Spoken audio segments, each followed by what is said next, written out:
How to reset secure folder, pin, password, or pattern on Samsung Galaxy phones. Hi guys, welcome to our channel. Let's get started. First, you want to open the secure folder.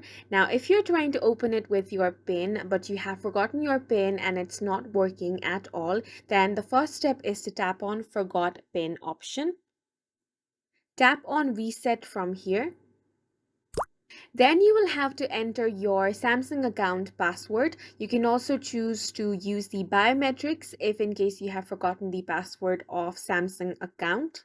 So once you have entered the password of Samsung account, you're going to find these options. So from here, you can reset your PIN, password, or pattern. You can also choose to enable the fingerprint or disable it if you want.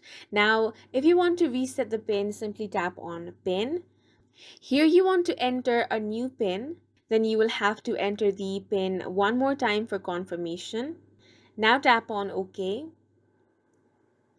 And once you do that, your password has been reset. So you can simply enter that password and open up your secure folder. And that's it for this video. We hope you guys found it helpful. Please make sure to hit the like button and subscribe for more helpful tutorials.